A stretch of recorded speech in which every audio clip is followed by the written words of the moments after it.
compartimos, ¿no, Miguel? Digo. Compartimos mi siguiente.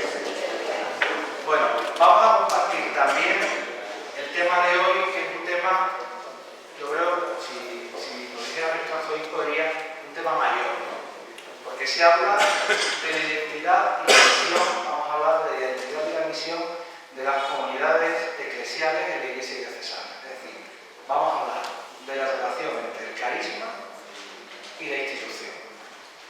Mucho han hablado los últimos papas, Pablo VI, Juan Pablo II, Benito XVI y el propio Francisco de este tema. No somos realidades paralelas, somos parte de una sola realidad. Cada uno unos con el carisma, es el carisma que Dios le ha dado, después de la primavera del Vaticano II, con la proliferación de muchos y variados carismas laicales, unos que nacieron antes, otros después, pero en ese entorno también toda reforma de la vida de la Iglesia a nivel institucional, en las parroquias, etc.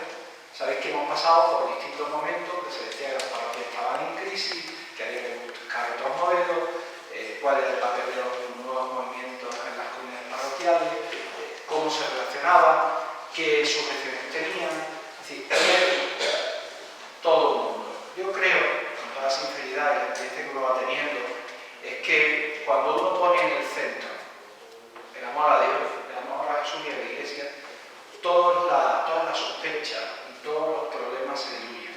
Normalmente son personalismos, malos entendimientos o simplemente la capacidad humana que tiene sus limitaciones, ¿no? Pero si nos fijamos en esta identidad y misión que vamos a ver a lo largo de la tarde de hoy, descubriremos cuál es posiblemente el camino. El camino no es otro que el estar juntos, el trabajar juntos, el comprendernos, el aceptarnos.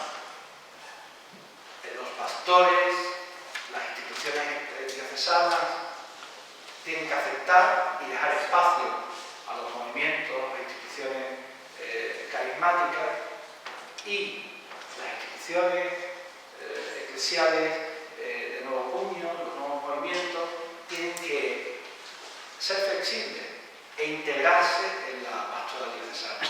No pueden ser líneas paralelas, no es posible. Sobre eso yo creo que vamos a abundar y creo que después el coloquio puede ser muy fructífero. Antes de presentar ya a los miembros de la mesa y darles la palabra, que luego me dará Carmen la exposición, deciros que recordaréis que el día 3 de marzo del programa había puesta una sesión que era los referentes de la misericordia de la Iglesia de Sevilla en el siglo XX. Misericordia de la Iglesia de Sevilla en el siglo XX. Que venían el catedrático José Bernardo Ruiz, el párroco de aquí, de al lado del Corpus Christi, Jesús Donaire, Consuelo Flecha, catedrática de la educación en la Universidad de Sevilla, y nos iban a hablar de los cristianos, del movimiento cristiano a principios de los años 30 del siglo pasado, y dos figuras importantes que se dieron en el siglo pasado en la Iglesia de Sevilla. Uno como obispo y una como seglar. Un obispo, Carmen Espínola, y un seglar, Victoria Díez, que murió mártir, como sabéis, en los primeros días de la cárcel, de miembro de la institución eclesial.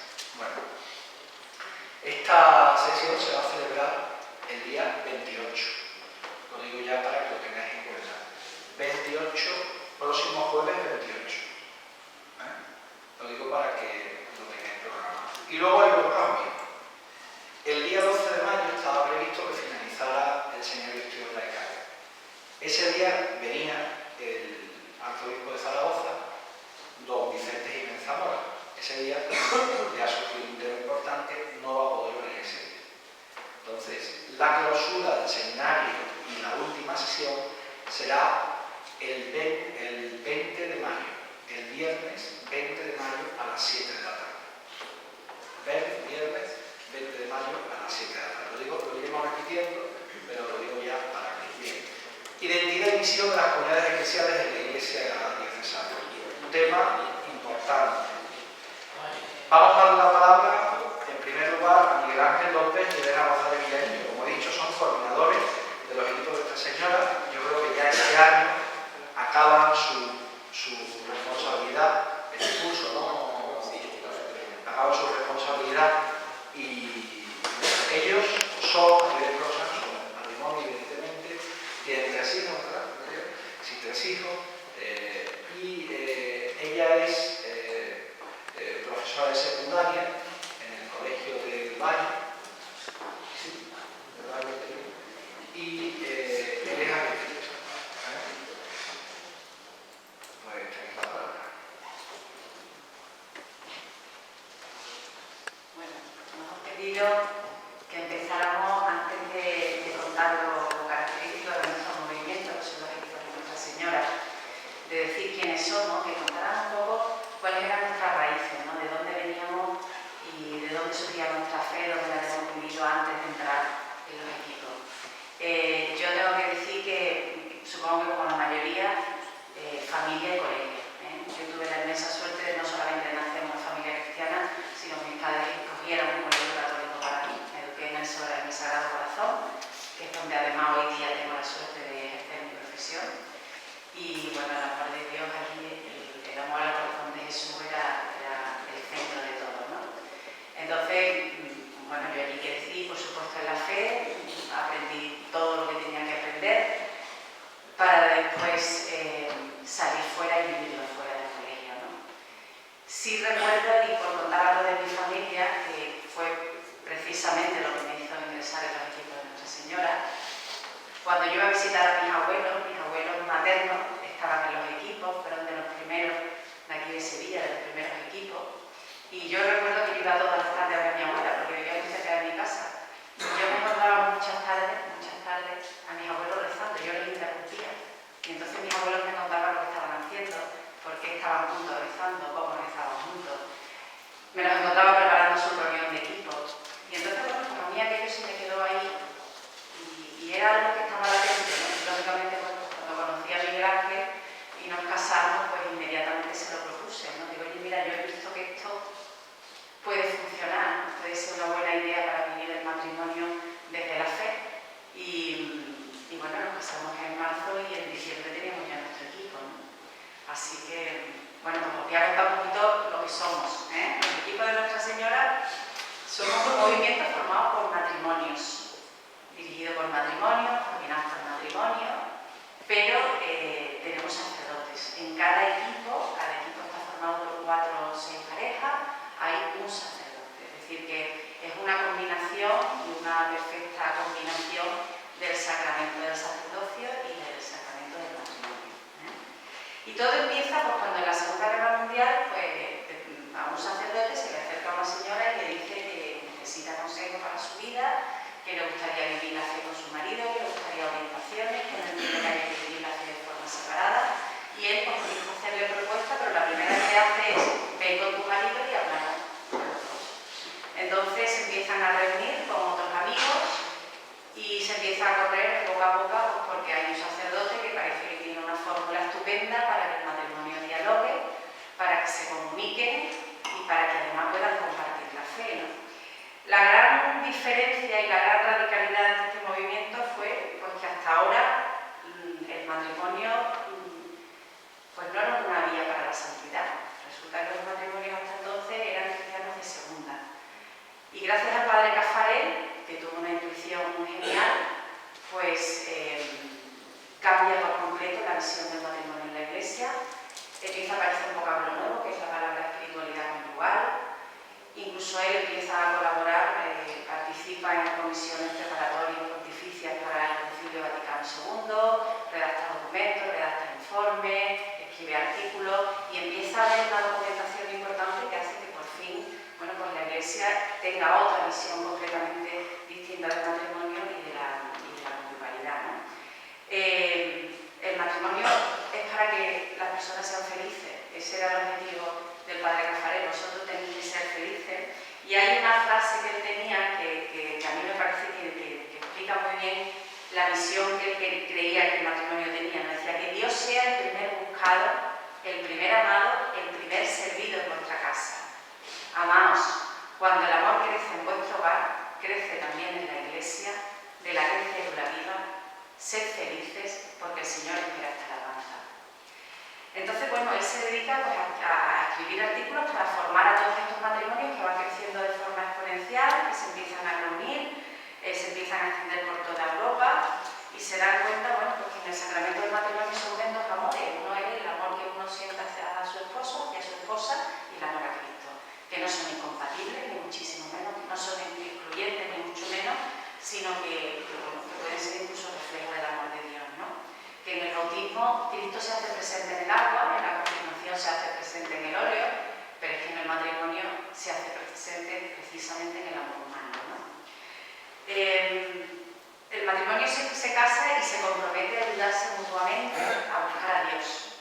De hecho, se convirtió en una especie como de eslogan, ¿no? Busquemos juntos a Dios. Y nuestro moto en los equipos es eso, ¿no? Nosotros somos buscadores de Dios en pareja. ¿Por qué vivir la fe solos, independientemente, cuando podemos vivirla los dos juntos, ¿no? Y podemos buscar a Dios los dos juntos. Otra intuición que tuvo el padre Rafael fue la de cristianizar toda la vida de la familia, ¿no? Él pretendía no solamente que los dos pues, hiciéramos oración juntos, que buscáramos a Dios, sino que realmente el buscar a Dios y el hacer a Dios presente en nuestra vida fuera en todos los ámbitos de la familia, ¿no? Es decir, que podíamos llevar una vida perfectamente cristiana enfocando el ocio desde el Evangelio, el trabajo desde el Evangelio, la relación con los demás, el sufrimiento, las cosas buenas, las pruebas, los gastos, todo, ¿no? Y entonces, bueno, pues todo eso lo íbamos aprendiendo unos de otros. En el equipo se aprende pues porque vas creciendo con un grupo de matrimonio que al igual que tú vas viviendo pues las mismas situaciones, vamos juntos buscando a Dios y queremos progresar en lo espiritual, en lo personal y en lo familiar, ¿no? En el equipo, como yo decía antes, estamos 4 o 6 matrimonios, por norma general, y un sacerdote. La relación entre los dos sacramentos es una relación de enriquecimiento mutuo y es bidireccional. Nosotros, como familia que somos, al compartir nuestras experiencias, pues de pareja, de padres y demás, pues enriquecemos también la formación del sacerdote, que luego para su vida y su formación y su trabajo familiar viene estupendamente conocer de forma muy directa y cercana pues, cuáles son los problemas de una pareja, cuáles son las dificultades de la educación, cuáles son las dificultades de la educación católica de los hijos, de cómo enseñarles a rezar, etc., ¿no? Y luego, por otro lado, pues a los matrimonios nos viene muy bien tener en esta reunión al sacerdote, puesto que tiene una formación enorme y nos puede ayudar a profundizar en todo lo que son los temas de estudio, la meditación, preparar las oraciones, etc., ¿no? Entonces, son dos caminos paralelos. Ellos buscan a Dios desde su sacerdocio y nosotros buscamos a Dios desde nuestro sacramento del matrimonio, ¿no? Luego la vida en equipo funciona de la siguiente manera. Nosotros nos reunimos 2 veces al mes, tenemos una reunión que llamamos la reunión de equipo, que es una reunión en la que hay una parte de oración, hay un momento de oración en el que oramos todos juntos, normalmente se suele leer un texto del Evangelio, se comparte en voz alta, comparte el que quiere, siempre desde la libertad, y ese momento de oración es un momento básico de la vida, ¿no? A partir de ahí hay una muestra común de lo que ha sido la vivencia de los últimos días, del último mes, pues en nuestros progresos espirituales, ¿no? Las dificultades que hemos podido tener, los dilemas que nos han surgido, pues, cosas de las que nos sintamos orgullosos también a veces, que queremos compartir con ellos, ¿no? Hay otro momento de trabajar los puntos de esfuerzo, que ahora me detendré para explicar un poco lo que son, y luego tenemos otro rato en el que compartimos y profundizamos un tema de estudio que hemos leído a lo largo del mes, nos hemos preparado, porque la formación, entendemos, tiene que ser continua, ¿no? Siempre. Y luego está la reunión de amistad, que es una reunión en la que simplemente pretendemos que los lazos de amistad se fortalezcan, de manera que cuando tú vayas a tu reunión de equipo estés con gente realmente querida, con gente realmente hermana, con la que tú te sientas a gusto, te puedas abrir y puedas pues, compartir la vida, ¿no? Que es de lo que se trata, ¿no? Y los puntos de esfuerzo que tratamos en la reunión son 6. y son, por un lado, la escucha asidua de la palabra. Todo esto fue diseño de Padre Caffarel. Todo esto fueron herramientas que él diseñó porque pensaban que ayudaban a que el matrimonio pues, creciera su comunicación, creciera en amor y creciera en espiritualidad, ¿no? En acercamiento a Dios. La escucha asidua de la palabra es un punto de esfuerzo. Intentamos leer la palabra de Dios todos los días. La oración personal no tiene sentido que yo quiera buscar con Dios a mi marido y que yo quiera hacer oración con él si primero no tengo yo una base de oración personal, ¿no? Luego, en tercer lugar, la oración conyugal y familiar. Es deseable que no solamente recemos nosotros dos juntos, sino que también seamos capaces de rezar con nuestros hijos y de que nuestro hogar se convierta en la primera escuela de oración. El diálogo conyugal, como debe de sentarse, nosotros lo llamamos entre nosotros la sentada, que es como más práctico, que ahora también nos contaré un poquito lo que es. Luego una regla de vida. La regla de vida es un propósito que nos hacemos que a veces puede durar un mes hasta la próxima reunión o puede durar unos 6 años. Nosotros en una ocasión tuvimos unos 6 años seguidos porque no conseguimos menorar, pues nada, pues a repetir. Y la regla de vida consiste simplemente en ver qué aspectos de tu personalidad, qué rasgos de tu carácter, qué hay en tu vida, qué actitud, qué gestos, qué circunstancias pues pueden estar siendo un impedimento, siendo una dificultad y que hagamos el esfuerzo de mejorarlas, ¿no? Entonces se trata de tener una regla de vida para mejorar siempre. Y luego, por último, el sexto punto de esfuerzo es el retiro anual. Se trata de que seamos capaces de encontrar un par de días al año en el que los dos juntos acudamos a un retiro, a unos espirituales y nos sirva también un poco para planificar que queremos que sea el año próximo desde lo espiritual, ¿no? De la oración me gustaría deciros que de la oración conyugal el Padre Caffarel decía que teníamos que buscar un mínimo de 10 minutos o un cuarto de hora al día, ¿no?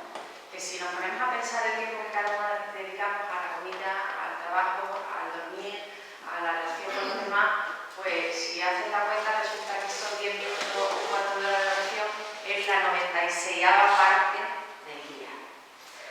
Es bien poco. Si lo piensas así, pues la 96ª parte del día es bien poco, que menos que eso, ¿no? Y daba pauta, ¿no? Daba pauta para hacer. Se puede hacer una larga meditación, o se puede leer el Evangelio junto y comentarlo, o se puede recitar una oración que los dos sepamos, se puede estar simplemente un rato en silencio, ¿no? Y él se inspiró en aquella idea de que teníamos que rezar juntos y que por supuesto era un camino de aprendizaje, porque lo mismo que un gran guitarrista o un gran músico no se hace de la noche a la mañana, tampoco una persona de oración se hace de la noche a la mañana. Pero él se inspiró en una frase que tenía Santa Catalina de Siena, que ella se la había oído decir a Cristo, a ella, ¿no? Que decía, hazte capacidad y yo me haré torrente. Luego, en cuanto a la sentada, él siempre decía que teníamos que ponernos en la agenda, lo mismo que nos ponemos la fecha de un concierto, o lo mismo que nos ponemos el día que quedamos con unos amigos, que tenemos que ponernos también el momento ese en el que vamos a hablar nosotros, porque ese es el momento en el que somos capaces de decirnos bien, de manera adecuada, las cosas que muchas veces en el ajetreo de la vida, en el ímpetu, en el mal humor de un momento dado, pues nos haría decir de mala manera, ¿no?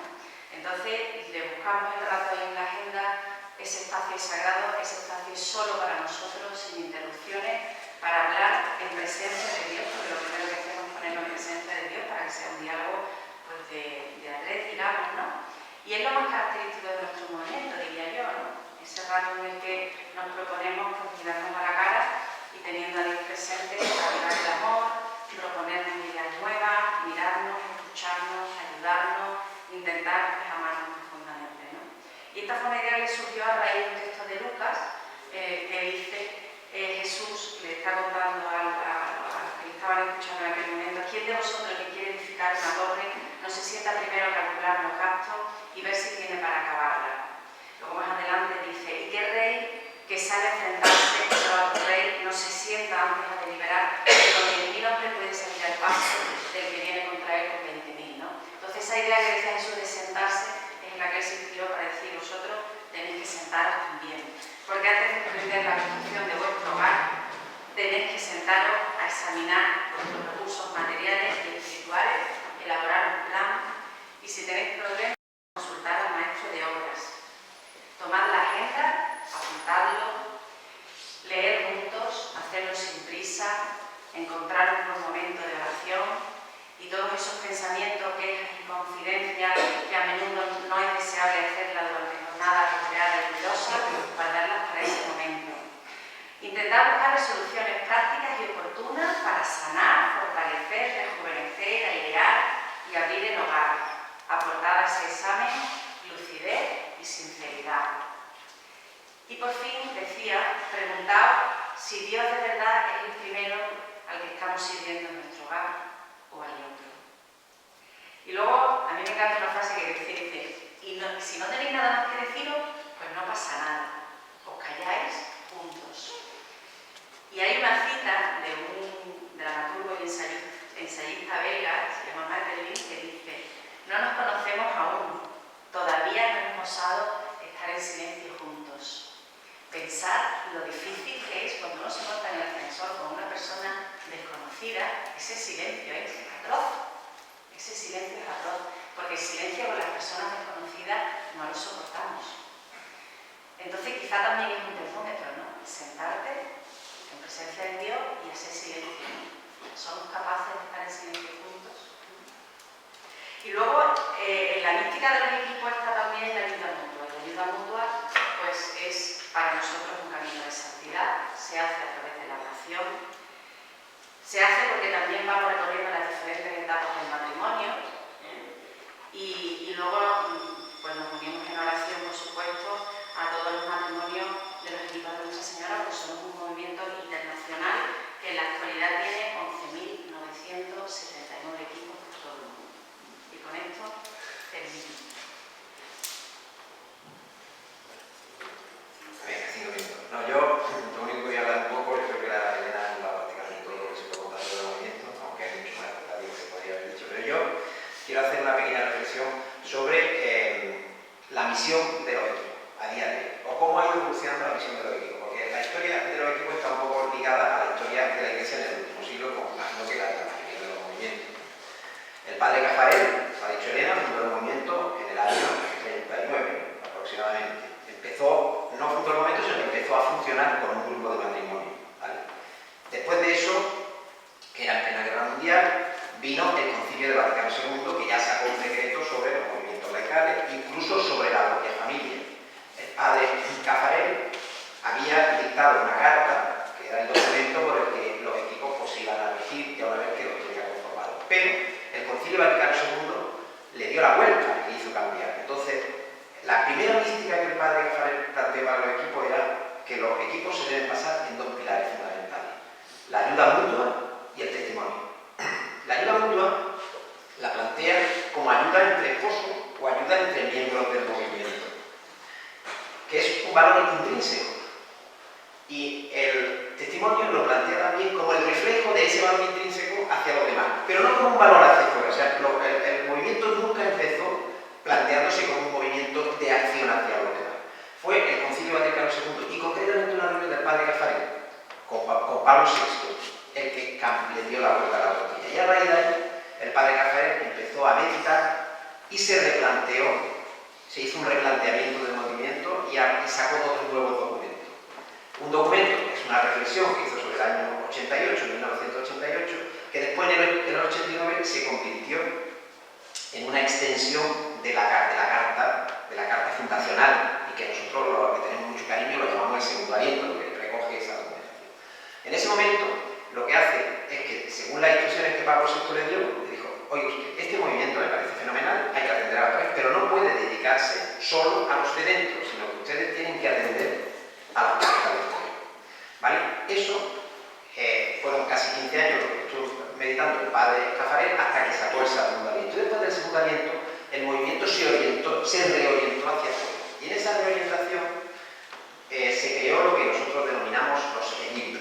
Los ELIP, equipos de difusión, pilotaje e información, son, digamos, la parte del movimiento que se dedica a relacionarse con el resto de la Iglesia o a colaborar o a trabajar con el resto de la Iglesia.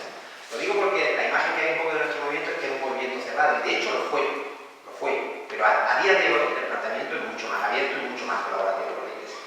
Entonces, ese equipo es lo que los sucesivos papas, porque después de la reunión de este encuentro con Pablo VI vino otra con Pablo II, en la que directamente le dijo al equipo responsable internacional: ustedes se tienen que ocupar de las parejas que tienen problemas, ustedes se tienen que ocupar de formar a las parejas que van a contraer matrimonio, ustedes se tienen que ocupar de atender a los jóvenes, ustedes, y dio una serie de instrucciones. A raíz de ahí surgieron también estos movimientos paralelos que ya tenemos en perfecto funcionamiento: el movimiento de jóvenes, que está ya en ejecutado, unos incipientes que tenemos ahora mismo en colaboración también con la diócesis, que son lo que llamamos, creo que se llama Novios con Futuro, el nombre que un poco se le ha dado, y que lo estamos moviendo para mover equipos de novios, y otros en movimiento.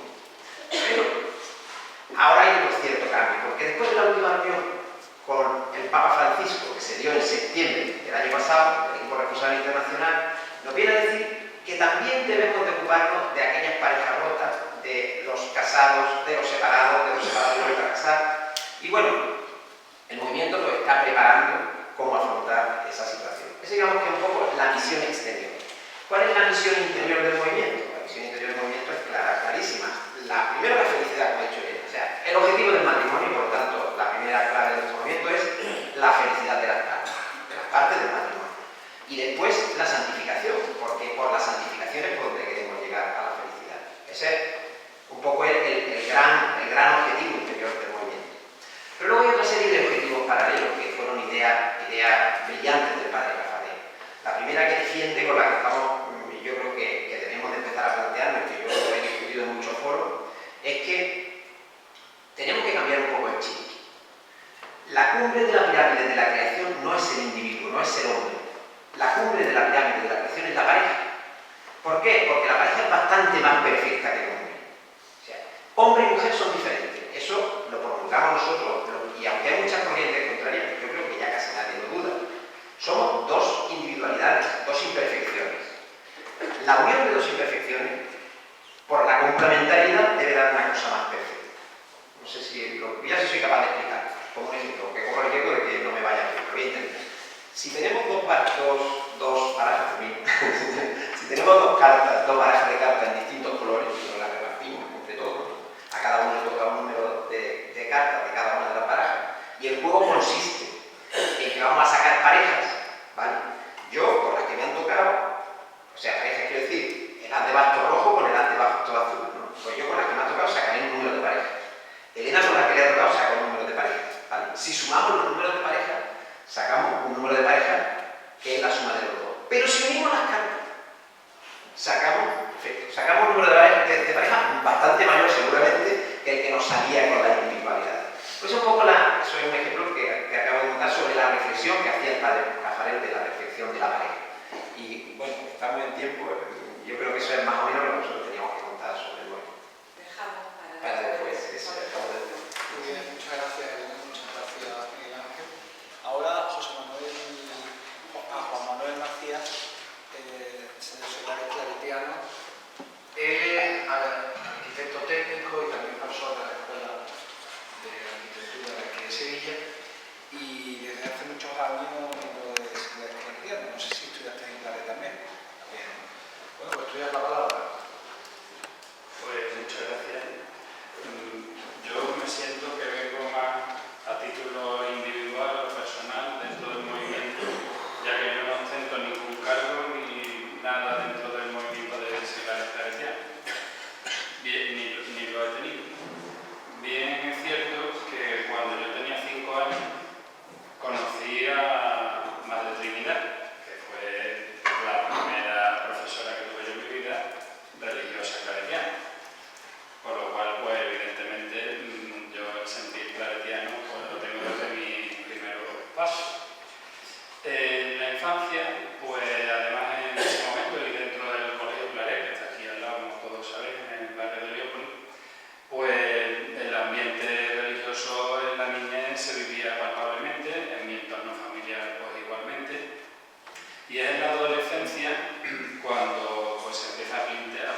hace 17 años.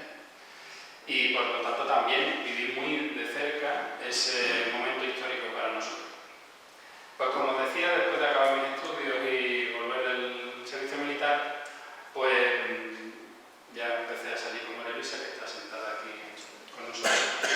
Y constituimos pues un pequeño grupo en la parroquia que inicialmente no estaba acogido al movimiento de seglares claretianos. Seguimos la dinámica del Camino de Maús, que es de un catecumenado de adultos de la diócesis de Huelva, y ahí nos fuimos, digamos, iniciando y madurando como grupo, primero como novios. Al principio éramos ella y yo y 2 catequistas, y en la actualidad somos 21 adultos y más de 30 niños. Llevamos más de 28 años caminando juntos. Nosotros nos reunimos todas las semanas, compartimos parte de nuestro periodo de vacaciones también en familia, con los niños, aunque algunos de los miembros de la comunidad pues están solteros, no están casados, pero son como los titos de la familia. Y eso, pues lógicamente, nos ha hecho madurar muchísimo. Llegó un momento que nos planteamos integrarnos dentro del movimiento de seglares claretianos, que perfectamente lo conocíamos, y lo único que nos faltaba era colocarnos nombre, porque nosotros nos reuníamos en la parroquia de Claret y conocíamos a San Antonio María Claret de toda la vida.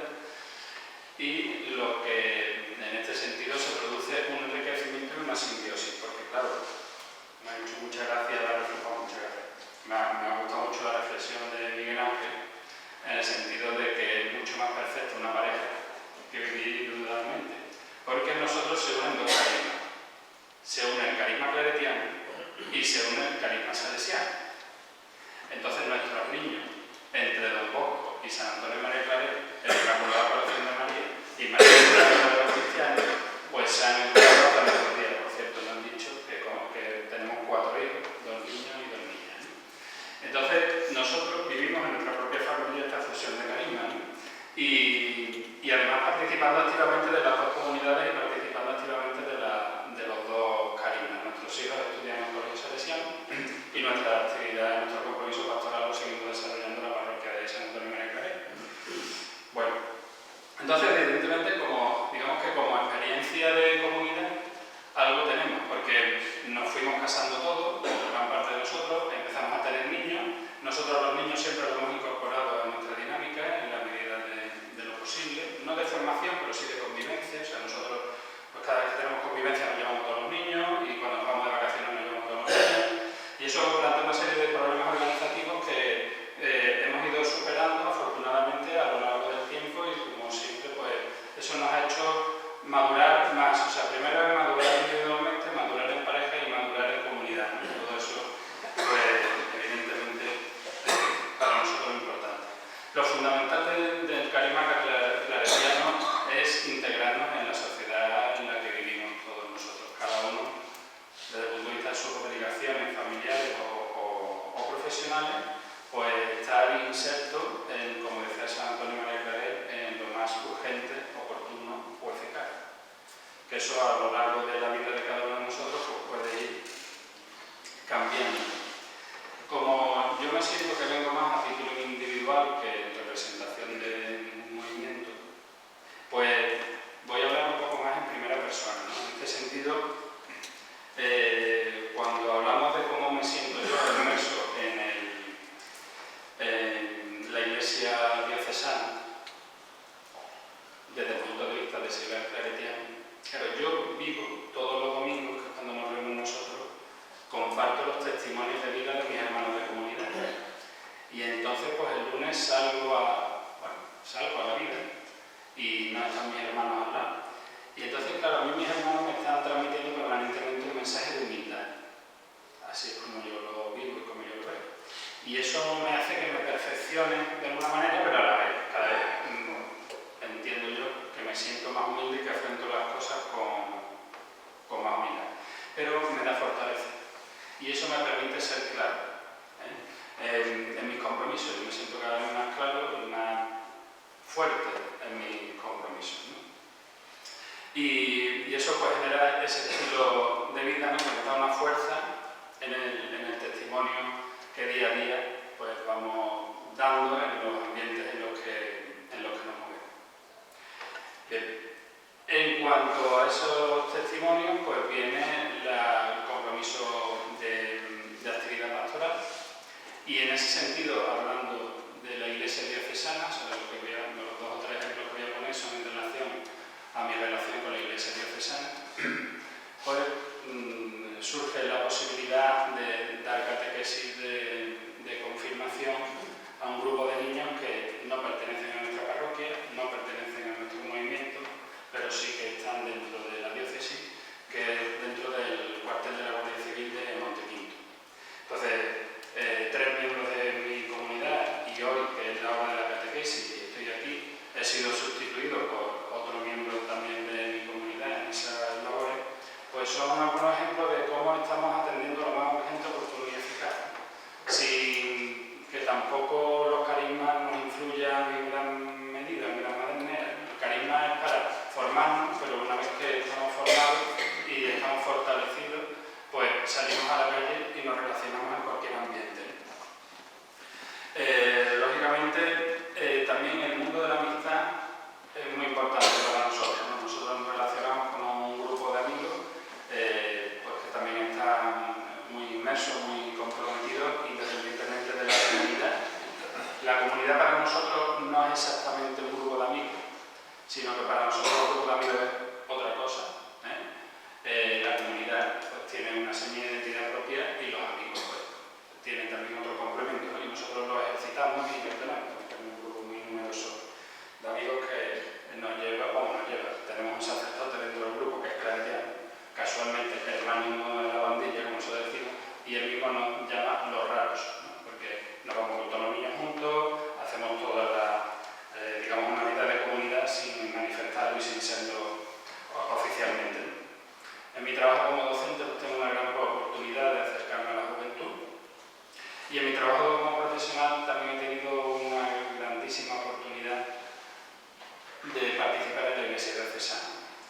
En el año 2000 casualmente se me plantea la oportunidad de colaborar con la diócesis en la conservación de los edificios de la diócesis y desde entonces para acá me dijeron, no, esto te llamaremos 5 o 6 veces al año, para cuando se cae un nido de una cigüeña de un campanario, para cuando hay una gotera en un templo. Bueno, el primer año fueron 62 actuaciones registradas por escrito, y ya sabéis que los curas se me piden una barbaridad, y entonces, bueno, muy contento de hacer todo esto. Entonces eso realmente me ha afectado porque he visto como Dios ha puesto una oportunidad en mi vida de colaborar directamente con la diócesis a través de mi propio ejercicio profesional.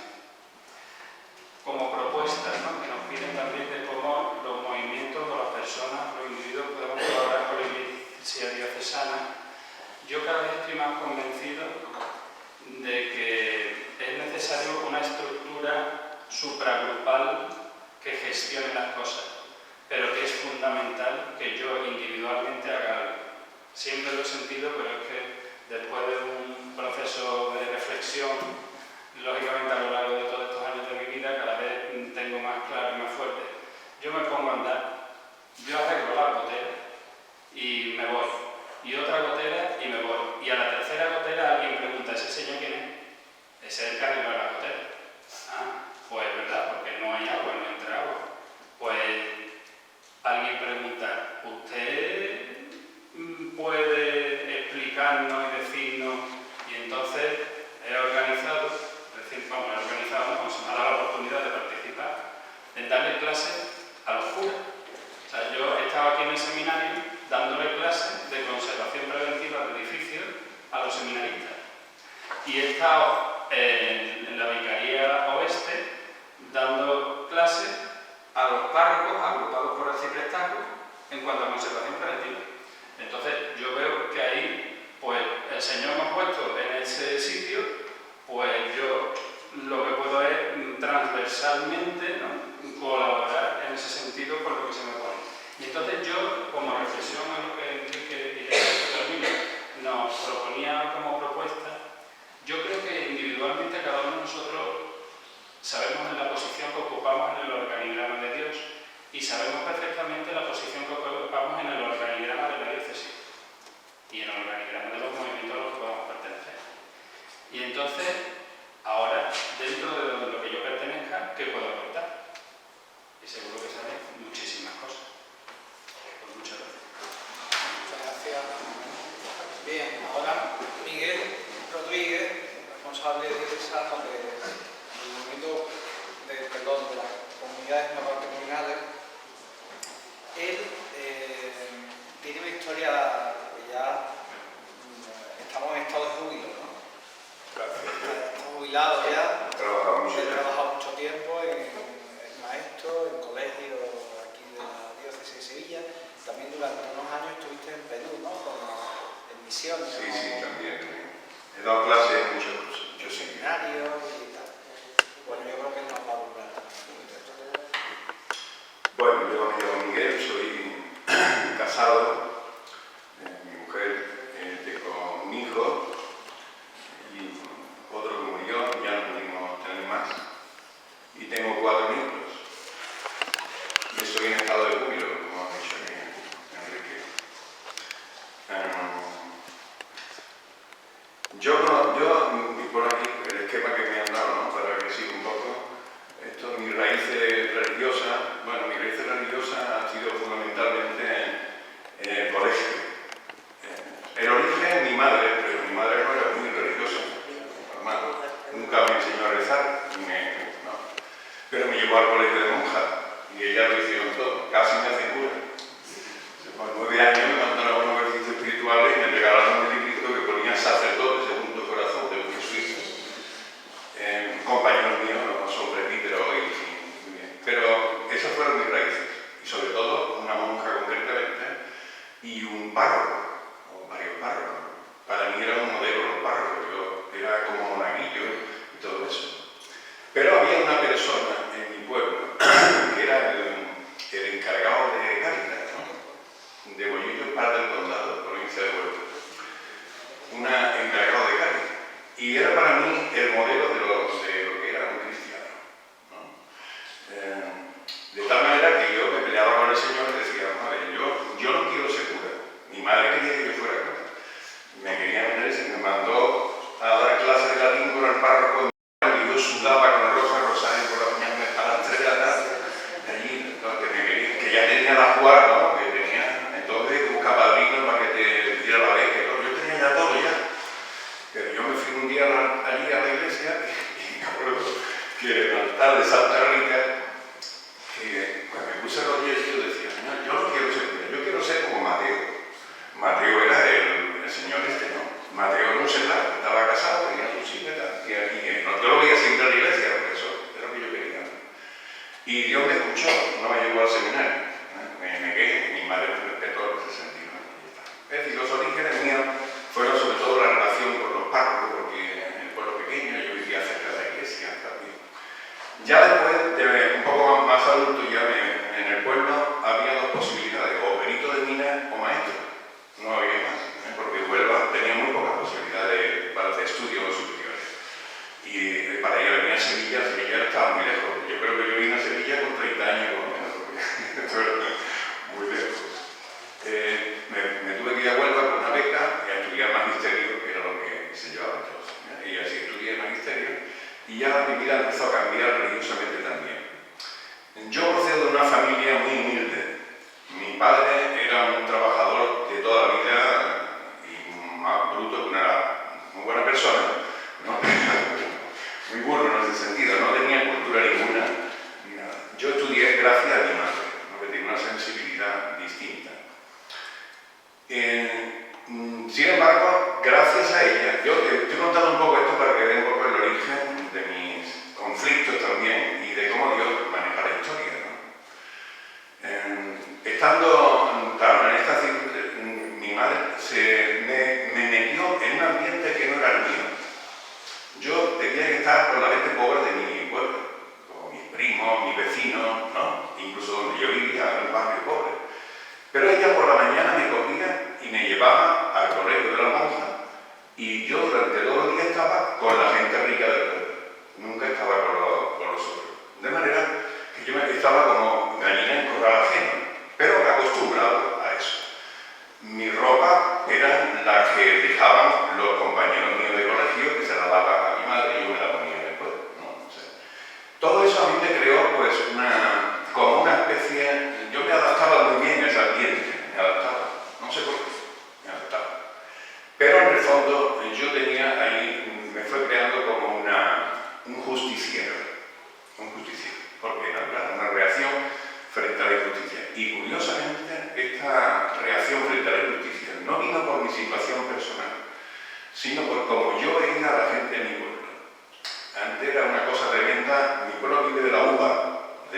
Huelva, entonces vivía, ¿no? Ya la cosa era así.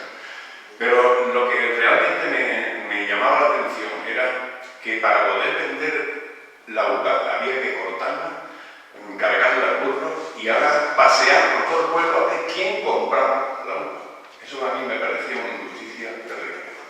De manera yo con una cierta edad ya pues me convertí un poquito, entonces eran los años 60 y tantos, un poquito contestatario, ¿no?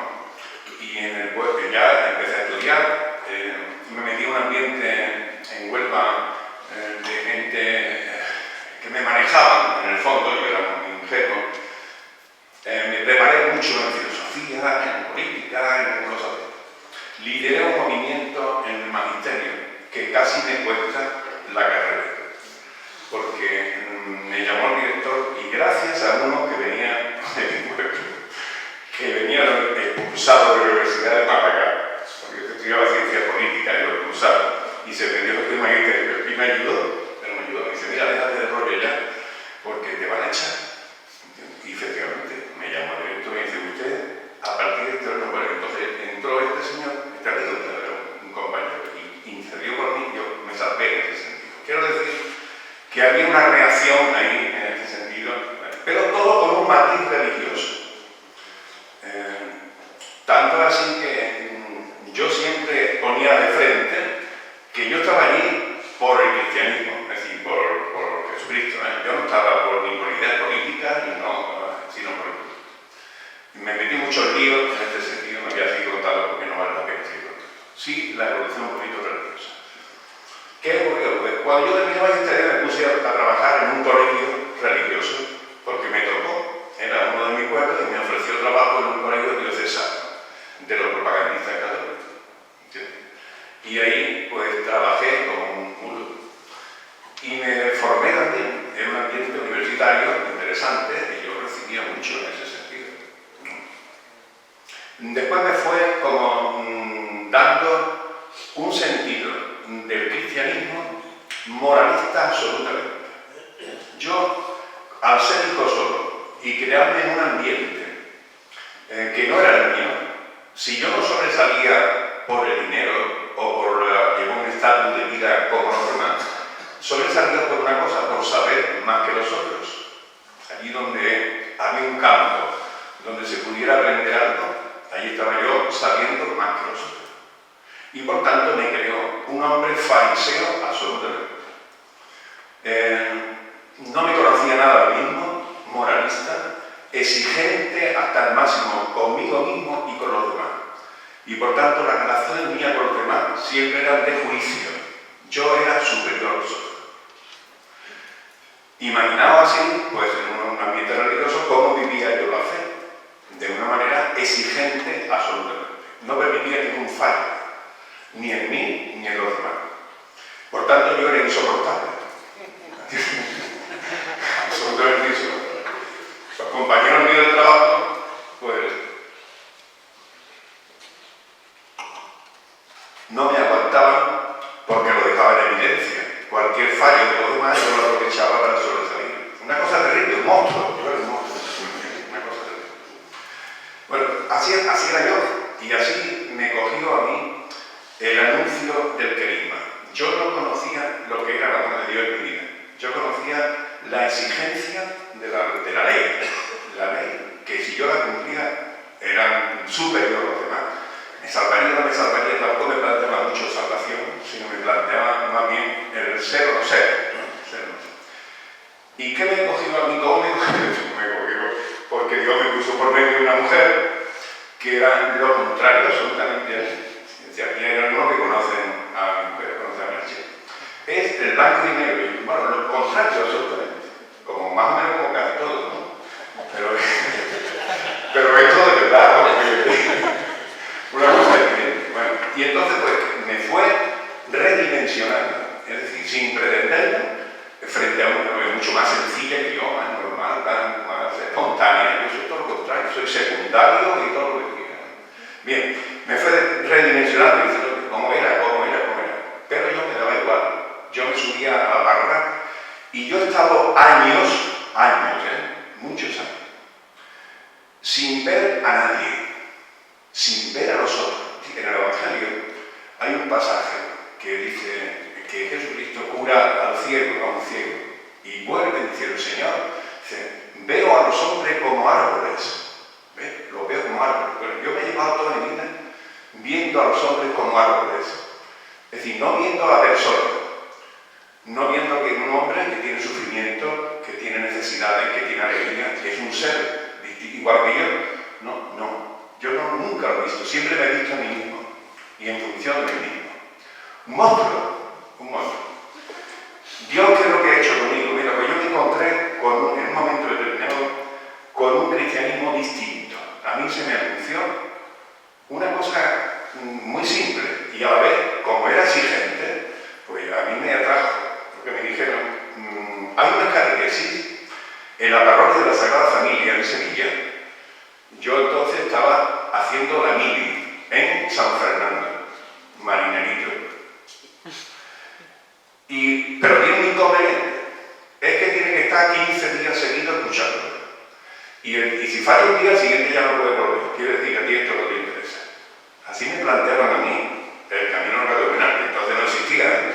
No era camino neocatecumenal, era una catequesis que se daba y ya está. Y yo me lo tomé tan en serio, bueno, Merche y yo, que éramos novios entonces, no sabían de dónde estaba la parroquia. Ni idea, que no sabían dónde estaba el retiro obrero. Nosotros vivíamos en Tablada, porque era hijo de militar, en Tablada.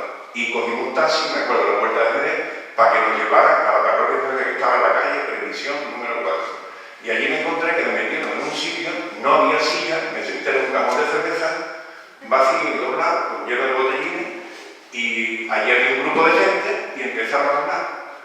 Y comenzaron a decirme cosas que yo jamás había escuchado.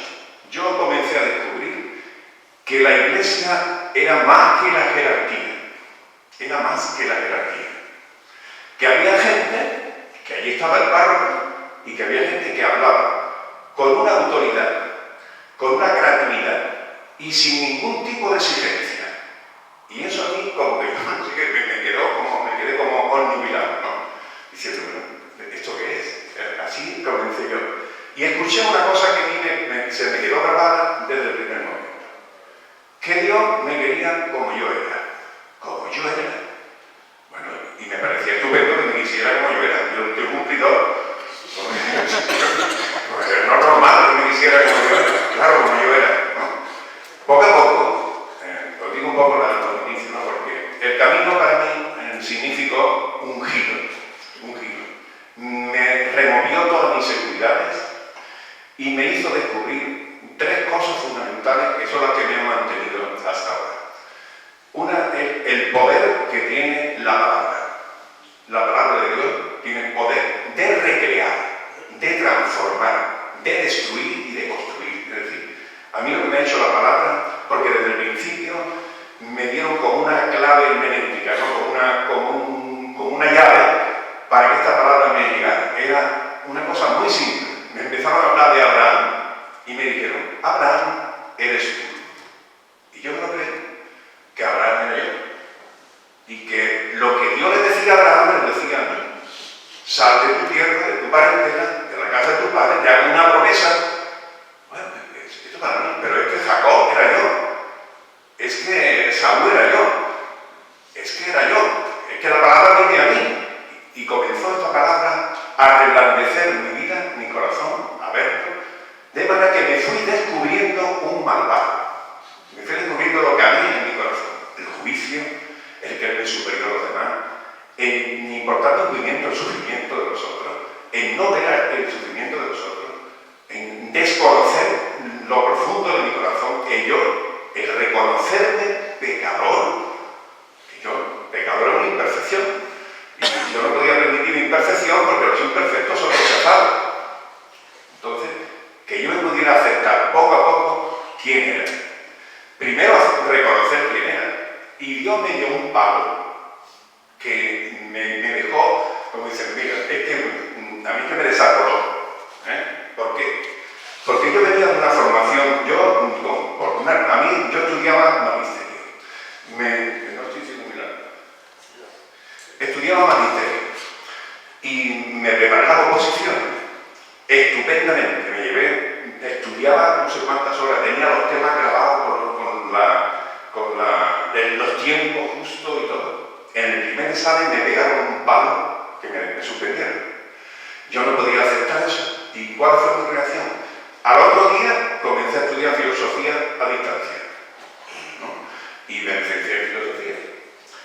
Y aproveché para las oposiciones. Y me hice, bueno, estupendo. Llegué a la comunidad, a este grupo que se formó allí en la parroquia de Serrata. Este grupo es un grupo muy especial. Primero porque yo no hubiera escogido nunca a ninguno de ellos como amigos. Jamás. Nunca, ¿Por qué? Porque era gente que yo no tenía nada que ver con ella. De todo tipo, ignorantes, otros, no separaba todo. No separaba la edad, gente mayores también, más jóvenes. No separaba el dinero, había gente pudiente, otras que no. Había gente radicalmente pobre. Había gente ignorante que no sabía leer. Y aquí Dios me dio un palo. Porque la primera vez que me reuní para preparar la palabra, me tocó con Puri Serrano. Puri Serrano ya muerto. Una señora ignorante quiere decir analfabeta. No sabía leer y aprendió a leer para aprender en la palabra. Pero cuando se proclamaba la palabra, ella daba una resonancia de la palabra que yo digo, ¿y cómo ha llegado a esto? ¿Cómo es que esta mujer habla de esto? ¿De hablar la palabra así? Si yo, con toda mi intelectualidad y con todo mi rollo, no me ha dicho nada. Es decir, ha pasado por mi vida como que no me he enterado nada. ¿Cómo es posible? ¿Cómo es posible? Entonces me di cuenta que la obra de Dios es suya, es de Dios, y que no depende de mis cualidades, ni de mis intelectualidades, ni de mi voluntad, sino que es una llamada gratuita y que toca el corazón del hombre, el Espíritu Santo, de quien quiere, cómo quiere y cuando quiere. Y a mí tardó un poco de tiempo en tocarme. De manera que yo aguanté allí porque veía cosas raras como esta. Que esta hablaba y aparecía una teóloga y no tenía ni idea, ¿no? Sin embargo, Dios me fue dando y me fue dando otra cosa. Al contacto con estas personas, yo me fui dando cuenta de quién era yo. De quién era yo. De que no tenía fe. ¿Por qué yo me daba cuenta que no tenía fe? Porque no lo quería. Porque lo rechazaba. Porque era incapaz de amar a uno y al otro cuando el otro se mostraba furioso, es imposible, yo no podía creerlo. Entonces, este amor que de Jesucristo amado, como yo sé amado, ¿cómo se cumple en mí? No puedo, es imposible. Yo eso no lo tengo. Y ahí me fui dando cuenta que yo no tenía la fe de la que habla la Escritura. Yo no tenía la fe de Abraham, ni tenía la fe de Jacob, ni tenía la fe, no tenía esa fe, ni la fe de Pablo. No tenía esa fe. Yo que tenía creencias, ¿verdad? Pero que no me movían en la vida para nada, sino para lo que me había servido hasta ahora, que era para juzgar y creerme superior a los demás. Cuando era lo contrario, que consideraba a vosotros superiores a ti. Y yo era lo contrario. Eso fue la primera obra que fue haciendo la comunidad conmigo. La segunda obra fue descubrir la liturgia. Para mí la liturgia, hasta ese momento, estaba hablando del concilio al principio, ¿no? ¿Qué era la liturgia? La liturgia era algo que el sacerdote hacía allí, él para Dios y a lo que yo asistía. El sacerdote hacía allí lo que fue la Eucaristía sobre todo, ¿no? Para la divinidad, para Dios, y yo asistía como un espectador. De pasar, así me llevaba muchísimo tiempo, años, hasta descubrir que lo que allí se realiza tiene relación con mi vida, que es mi vida la que está metida allí, y que no es el sacerdote que celebra y yo asisto, no, es que celebra conmigo, porque es el cuerpo que celebra y él celebra como cabeza de Jesucristo de este cuerpo. Y entonces, si quiere decir que mi vida está implicada ahí, que cuando la palabra se ha proclamado y me ha tocado la vida, pero es que mi vida significa sufrimiento, miedo, frustraciones, alegrías también, esperanza, lo que es la vida, problemas, tantas veces, tantas cosas. Eso yo necesitaba como persona, con mis pecados, ser rescatado para poder hacer lo que allí se estaba haciendo, lo que la Eucaristía significaba. Y poco a poco me fui descubriendo que la liturgia me implica en la historia y en la vida. Y una última cosa que descubrí es que entonces la comunidad como tal, ¿para qué estaba? Pues la comunidad como tal, decían los catequistas que no decir, la comunidad está para que os podáis querer. Ay, que querernos, sí, querernos. ¿Cómo nos tenemos que querer? Pues como Jesucristo nos ha amado. ¿Y cómo nos ha amado Jesucristo? Nos ha amado cuando yo he sido un pecador, cuando yo no he sido amable. Entonces, si yo consigo amar a la Puri como es, no como me gustaría que fuera, y yo intento educarla para que fuera así, entonces la puedo querer, que es lo que hace mi mujer conmigo tantas veces. No. Educar para que lo que si yo hago, ya está, pero entonces no, ese no es el amor que estamos hablando, ¿no? Sino que me ha poder amar como yo he sido amado, pecador, exigente, juicioso, como yo he sido amado, lujurioso, como yo he sido amado. Ese amor es imposible que yo pueda conseguir. Imposible. Luego tiene que venir de lo alto y tiene que ser dado. Y entonces descubrir lo que significa la riqueza de ser cristiano. La riqueza de ser cristiano es la riqueza del bautismo, en el fondo, ¿no? Y cómo este bautismo tiene unos tesoros, que es los tesoros de la Iglesia, que están ahí, que se me han entregado todos y que poco a poco la Iglesia me lo ha ido desarrollando. Me lo ha ido desarrollando, me ha ido dando. Y me ha ido dando, por ejemplo, lo que es la oración. Saber lo que es la oración. ¿Por qué tengo yo que rezar? ¿Por qué? ¿Por qué tengo que rezar? Porque me incorporo a un descubrimiento que yo no había descubierto, que es que yo, por mi bautismo, soy sacerdote. Y sacerdote significa que intercede con los hombres. Y significa entonces que es que los hombres me interesan. Y que lo que le pasa a los hombres me interesa a mí. ¿Y cómo muestro yo que me interesa? Pues rezando por ellos. ¿Por qué? Porque a la Iglesia le interesan los hombres. Por ejemplo, muchas cosas. En un momento determinado de mi vida, pues descubrí que Dios me llamaba a la misión, a ser misionero, ¿no? A esta misma cosa que yo estaba descubriendo, dársela a vosotros. Y así pues me levanté un día, me llamaron, y el Papa Juan Pablo II, en un envío que tuvo de 100 familias del camino, Dios conduce la historia como da la gana, pues nos mandó a Bolivia, a Santa Cruz de la Sierra. Y estando para Bolivia se murió el obispo, que nos había llamado, y no pudimos ir a Bolivia, porque el obispo siguiente dijo que no quería saber nada de esto. Y entonces me mandaron a Perú, donde yo conocí los mejores años de mi vida han sido los años de misión. Yo estuve un año en Perú, 4 años en Colombia. En Perú la pobreza radical, porque un pueblo joven, yo nunca imaginé que los hombres pudieran vivir así. No voy a contar porque no tiene más. Y después lo que es la violencia en Colombia. Fueron tiempos fantásticos, donde yo he visto el poder de Dios en mi vida y en la vida de los demás. Todo esto para decir que vivo mi experiencia de fe en una comunidad neocatecumenal. ¿Cuál es la misión de esta comunidad? La misión de esta comunidad es la misión de la Iglesia, no tiene otra. Como la Iglesia diocesana es la Iglesia diocesana porque es la Iglesia donde se realiza la Iglesia una, santa, católica y apostólica. Y hay una sola Iglesia. Y aquí se concreta en esta diócesis, con este obispo, en esta iglesia particular, con estas personas. Pero yo esta misma comunión y esta misma misión la he sentido también en otras diócesis. Sí, cuando yo estaba en Perú, pues la diócesis del Callao, por el Monseñor Durán, me sentía también así.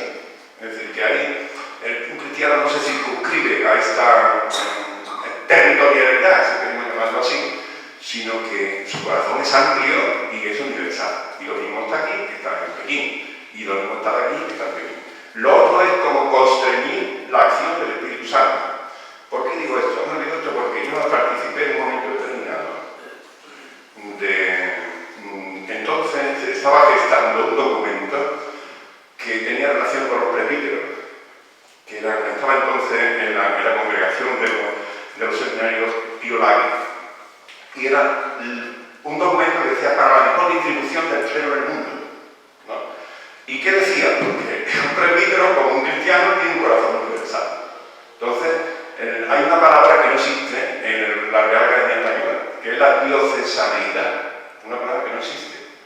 Existe la iglesia particular o diocesana. Pero esto de diocesaneidad, pero es una palabra inventada, no sé por quién ni para qué. Somos universales. Por tanto, vivimos aquí, en esta diócesis, y aquí nos entregamos. Es decir, ¿no? Aquí hago mi vida. Y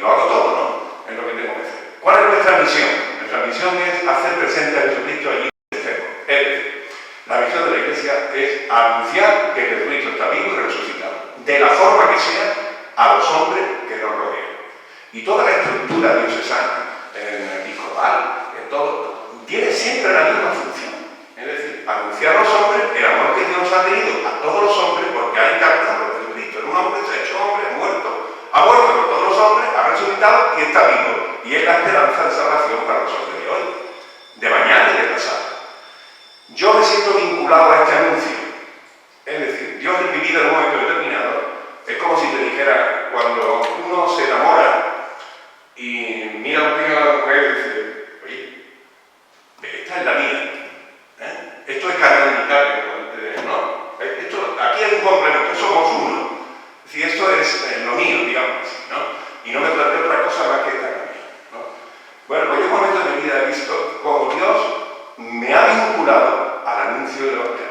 Me ha vinculado, es decir, ha unido mi vida a Él. Entonces, ¿dónde me da exactamente lo mismo? Hoy aquí y mañana en otro lado. Estuve 4 años en Colombia y he visto milagros. Mirad, cuando aquí hablamos de comunidad, ¿no? De lo que es el nacimiento de la comunidad, es una cosa impresionante. Lo que es como un parto. ¿Nacerá o no nacerá? ¿Nacerá o no nacerá? Porque no basta que tú anuncies para que nazca, porque es una obra de Dios. ¿Por qué se una comunidad católica, apostólica y romana? Porque Dios, Jesucristo está en medio de ella. ¿Y cómo lo sé? Porque no hay acuerdo ninguno para ponernos de acuerdo para decir vamos a constituir una comunidad, ¿no? Dios ha traído lo que le ha dado la gana, como le ha dado la gana, y ha querido y ha dicho esto es. Y aquí yo voy a hacer mi obra, ¿no? Y está. ¿Y cuál es esa obra? Que podamos dar los signos de la fe. Que podamos querernos como Él nos ha amado, por encima de lo que nos separa, por encima de lo que nos separa. Porque tiene poder destruir la barrera. ¿Qué significa destruir la barrera que separa a los hombres? Que es lo que yo he experimentado en mi comunidad. Significa que podemos relacionarnos a pesar de ser diferentes. Relacionarnos de una manera normal, natural. Que ni la edad, ni el sexo, ni el dinero, ni la educación, ni la inteligencia es impedimento para que pueda querer a otros, como decía Pablo. Que podamos tener una relación de libertad. Y que los hombres en este amor puedan reconocer que Jesucristo es el enviado del Padre, que está vivo, que está resucitado, ¿no? Esta es la visión. ¿Cuál es la visión del camino o de la parroquia de esto? Bueno, es una cosa gradual, es una iniciación cristiana. Y la iniciación cristiana post-bautismal. Una iniciación cristiana post-bautismal. Si esto se entiende, no hay ningún problema ni con la diócesis ni en ningún lado. ¿Qué significa cristiana post-bautismal? Pues significa que es gradual. Es decir, que los hermanos que vienen al anuncio de la catequesis a querer entrar en el camino del catecumenal no vienen a trabajar en la iglesia diocesana ni en la parroquia ni nada. Vienen a recibir. Porque no tiene. ¿Cómo va a poder ir a alguien que no tiene que tener? Toda nuestra idea es que las parroquias, las misas estén llenas o que la gente venga y llene. Eso da lo mismo. Ese no es el signo. El signo no es que haya mucha gente. Mira, aquí en la Semana Santa de Sevilla, ¿cuánta gente se pone en la calle? 200.000, ¿no? ¿Y qué? Pues muy bien. Hay gente ahí que son estupendas, que le ayudan en su fe, fantástico, ¿no? Bien, pero de todas maneras, ¿a qué se llama? No sé si me entendéis. ¿A qué se llama? Entonces, eso es signo de que la muerte está vencida. De que puedo amar al otro, a mi mujer, cuando no es amable. De que puedo entregarme a ella cuando no es amable. Pues no lo sé. Entonces, lo más importante para nosotros es que se respete la gradualidad de la fe. Es decir, que los hermanos que vienen, si no saben nada, ¿vienen a qué? Vienen a que les den la fe, porque no la tienen. Tienen creencia, pero una fe adulta. No la tienen, entonces no le puedo ponerlo a la catequesis de primera comunión, ni a que vengan a la parroquia una cosa, Vale, no puedo ponerlo a hacer eso. Entonces, qué puedo hacer? Pues puedo hacer respetar la gradualidad y el camino que Dios tiene con él, ¿no? Que pasa de no tener fe, poco a poco, Dios le va entregando a través de la palabra, a través de la liturgia, a través de la propia vida de comunidad, va descubriendo de quién es él y sobre todo una cosa muy importante, está descubriendo a qué lo llama. El camino tiene unos frutos que, bueno, yo no voy a decir aquí, en mi parroquia, por ejemplo, hay 5 matrimonios, familias que están en misión en distintas partes del mundo. La última ha salido de Vietnam hace 2 o 3 semanas. Tiene 2 hijos adoptados, y Dios le ha llamado a Vietnam.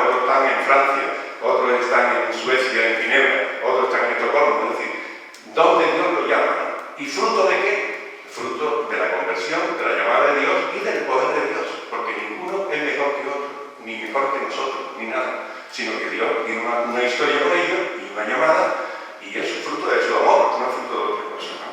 Y está, es una cosa. Me he pasado por esto. Bueno, tú has dicho lo que tienes que decir y muy bien. Bueno, hemos visto la riqueza inmensa de la Iglesia y la misericordia infinita que Dios tiene con nosotros al mandarnos tantos y diversos carismas. Y aquí hemos visto una serie concreta, ¿no? Bien, yo quiero dar la para que nos dé un poquito de debate. Es momento de preguntar, de reflexionar.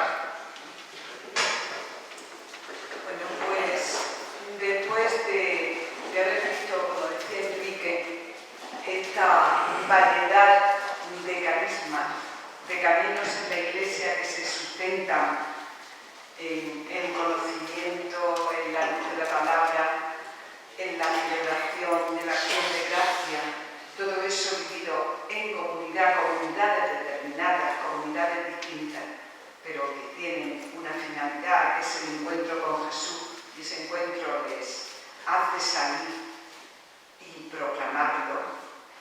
Ahora es el momento de comentar o de preguntar.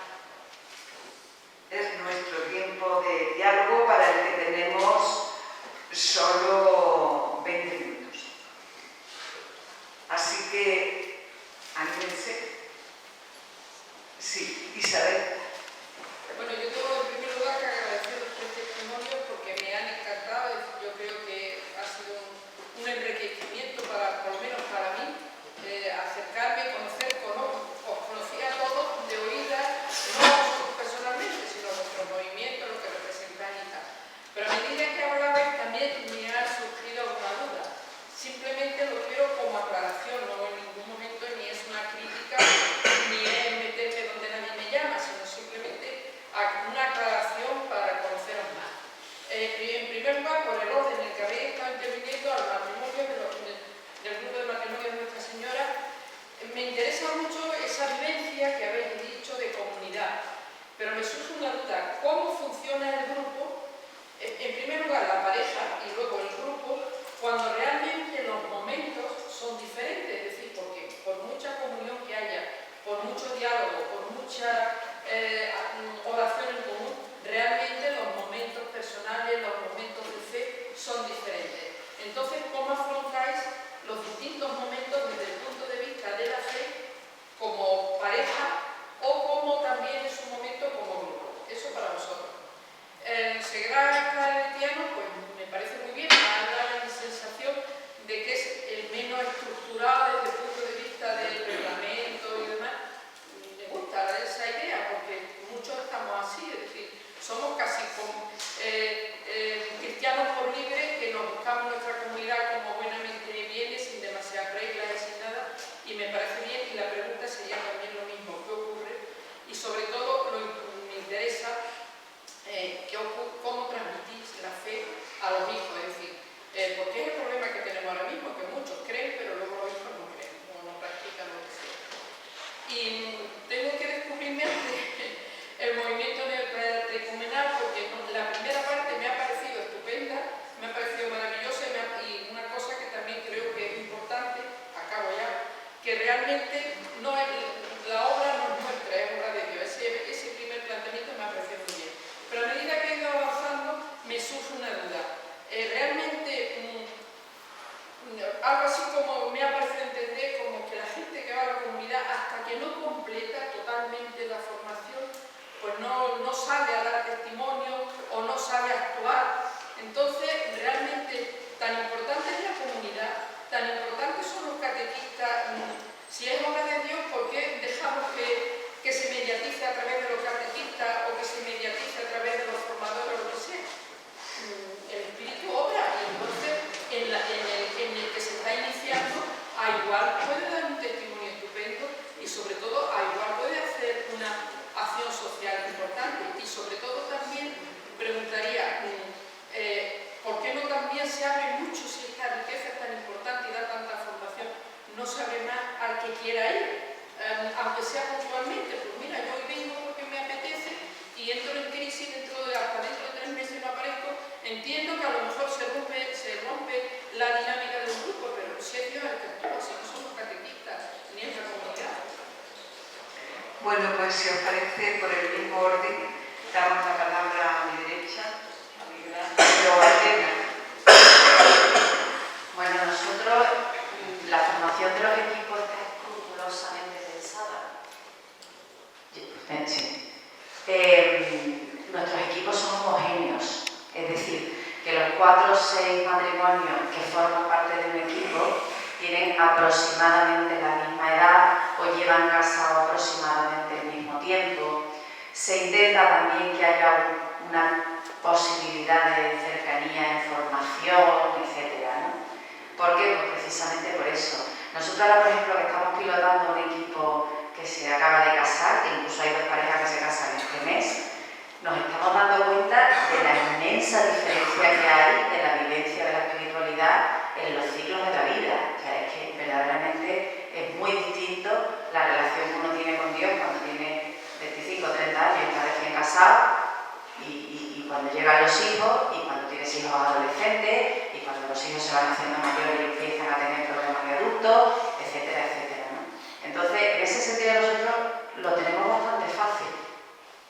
Lo tenemos bastante fácil porque vivimos un periodo muy parecido. Entonces nos vamos enriqueciendo y nos vamos ayudando, porque la experiencia mutua es la que, si no me ha llegado ya, me va a llegar el año que viene, lo que tú estás viviendo, ¿no? Entonces, pues en ese sentido, yo me considero muy afortunada, la verdad. No sé si lo que... a mí me parece entender que lo que quieres saber es cómo es la mecánica de cómo se afronta una situación en la comunidad. No sé si era por ahí. También, ¿no?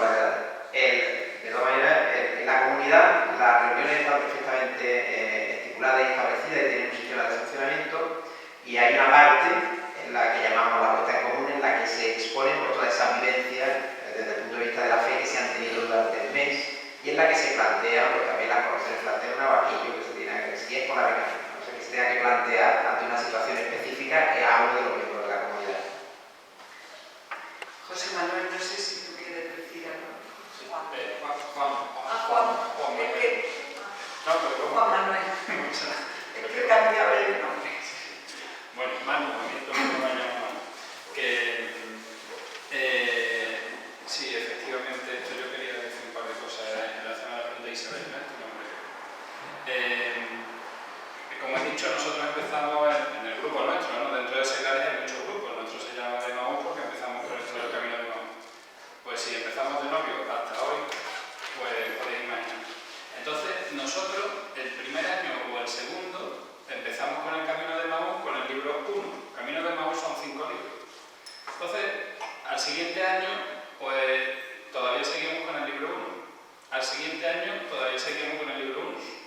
Y al siguiente año, también. Nosotros hemos tardado 15 años en superar los 5 libros. ¿Por qué? Pues porque siempre hemos procurado ir al ritmo del más lento. O sea, a nosotros no nos ha preocupado nunca volver a repetir, porque no había avance.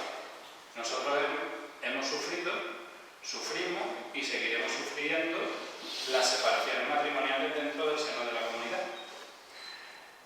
Hemos sufrido, sufrimos y seguiremos sufriendo las enfermedades dentro de la comunidad. Y entonces los momentos espirituales, lógicamente, pues son diferentes. Pero son diferentes en mí, que hoy tengo un momento espiritual, ayer tuve otro y mañana viviré.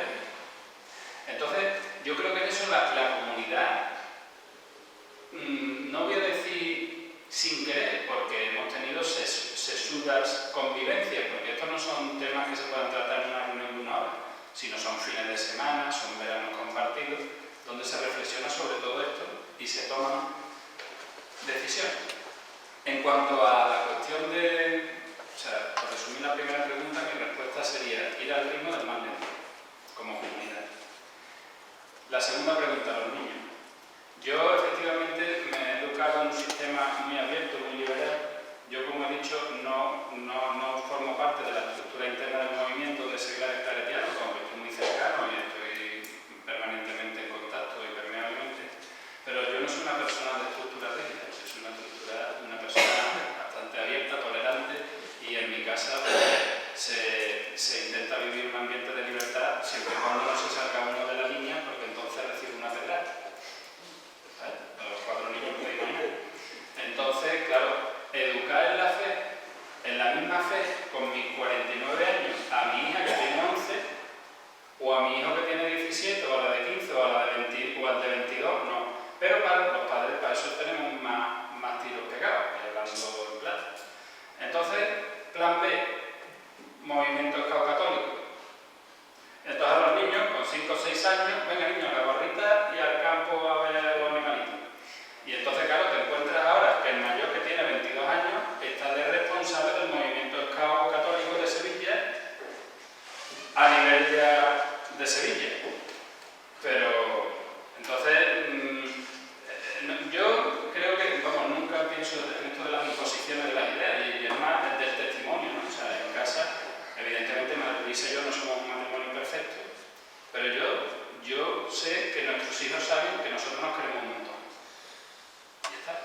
pasa igual, ¿no?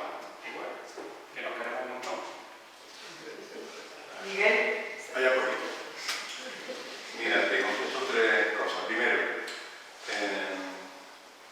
en la medida en que Dios da, uno puede dar.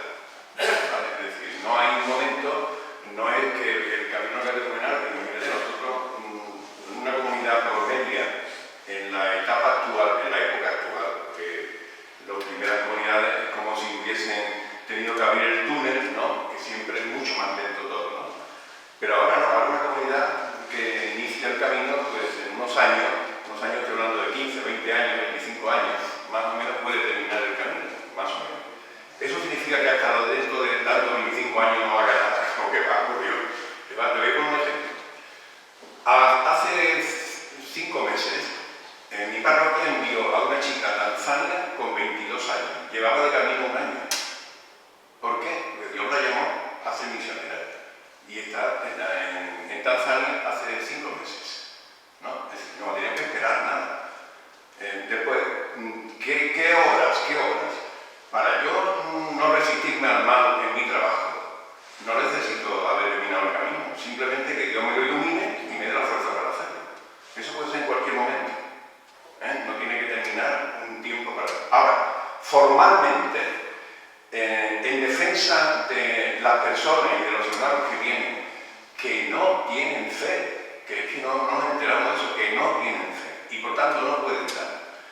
Tenemos que respetar la gradualidad de la fe en ellos. ¿Por qué? Porque si no, tú imagínate, Isabel, un párroco que llega a una parroquia y lo único que tiene allí son 4 comunidades.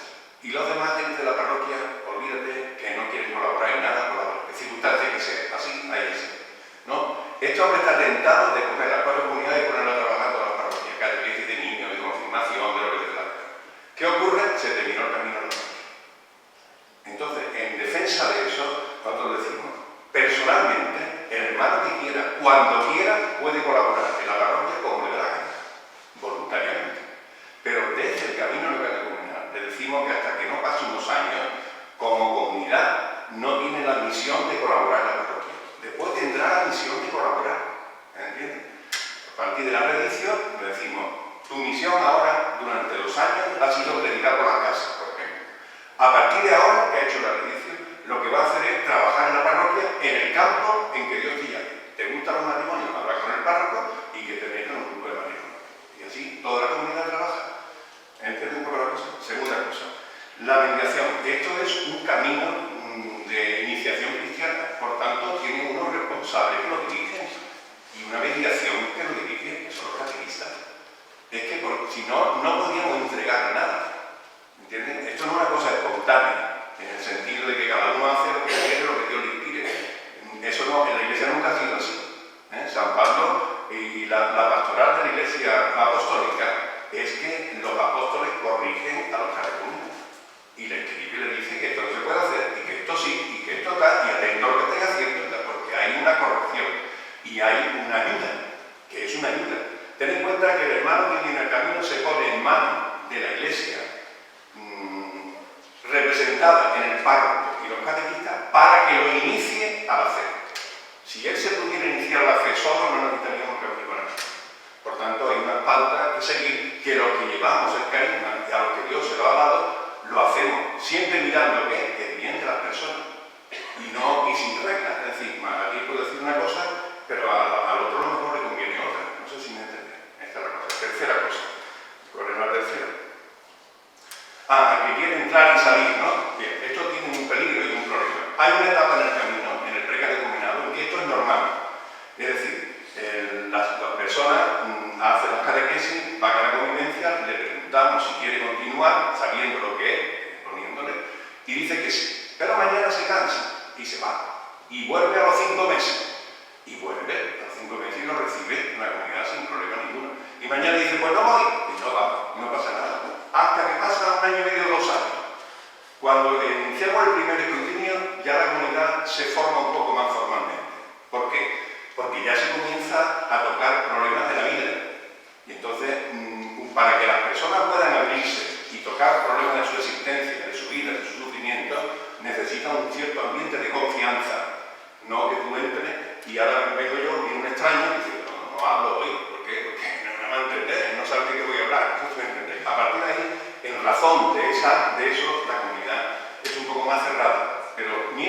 la gente entra, sale, no tiene mucho problema en eso. Lo más importante es que incluso después uno puede marcharse y volver cuando le dé la gana, no sé si me entienden, volver cuando quiere.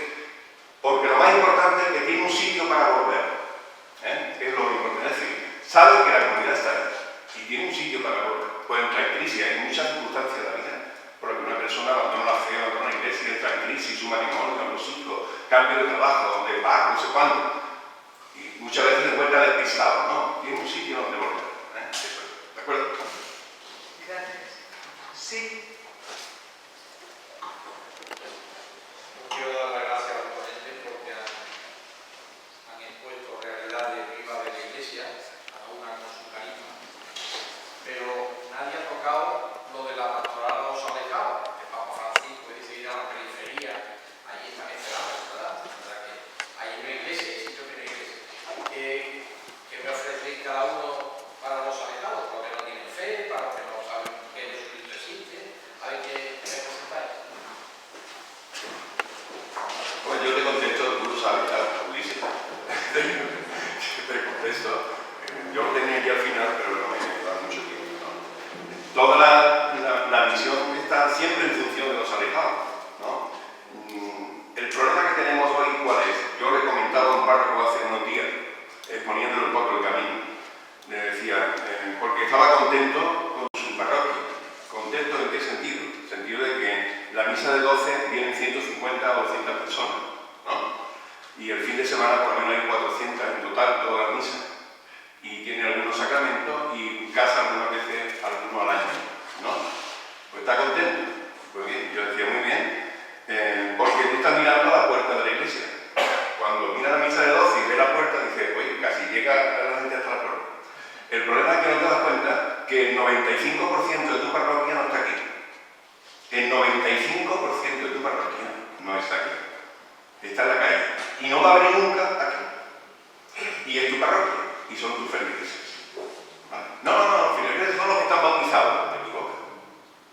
A pesar de que sean los que están bautizados, imagínate bautizados. Serán el 80% entonces, ¿no? Y entonces, ¿qué es lo que tienes para ellos? Nada. Por eso,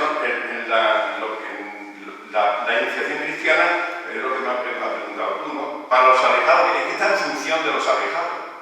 En función de los alejados. ¿Cómo se atrae a los alejados a la iglesia, a la fe? No a la iglesia, a la fe. ¿Cómo pueden saber que Jesucristo está vivo, que ha resucitado y que es enviado del Padre? Pues si se encuentra con Jesucristo vivo y resucitado, que hace que los hombres puedan amarse y puedan ser uno. Si eso se ve, el Evangelio se cumple. Amados como yo soy amado, para que los hombres, viendo cómo os amáis, creáis que yo soy discípulo de Jesucristo y ser uno, ¿no? Tú en mí y yo en ellos, para que sean perfectamente uno, como tú y yo somos uno, para que el mundo crea que tú me has enviado, ¿no? Si eso se da en la iglesia, ¿cómo se da? Si se da con personas que se amen de esa manera. Eso es lo que se pretende. La iglesia está reconociendo ahora en el camino una forma de evangelización de las periferias. Toda la periferia, desde que el Papa Francisco lo dijo, pues está así, pero ya Juan Pablo II habló de nueva evangelización en lugares donde la presencia de la iglesia no está, ¿no? Es la misión agente, es decir, una comunidad pedida por el obispo que lo constituye en parroquias personas, no determinadas a algún territorio, y que es una comunidad formada por 4 o 5 familias, con hijos, familias numerosas, con chicas de apoyo, de 30 a 40 personas que constituyen y viven como una comunidad. Y allí, con un presbítero, comienza una labor de evangelización boca a boca y celebrando juntos hasta constituir y como captando personas que se vayan acercando a la vista de cómo viven, ¿no? Y allí puede celebrar la Eucaristía y tiene permiso del arzobispo como una parroquia, pero sin territorio. Es primero constituir el pueblo y después el templo, ¿no? Cuando aquí lo hacemos al revés, tenemos el templo y ahora queremos meter a la gente dentro. Aquí eso ya se terminó en Europa, porque las iglesias se están vendiendo para centros comerciales, ¿no? En Europa. Entonces, ¿qué es lo que hay que hacer? Pues constituir primero el cuerpo y ya después ir al templo donde se reúne ese cuerpo, ¿no? Esa es la historia. Sí. Bueno, pues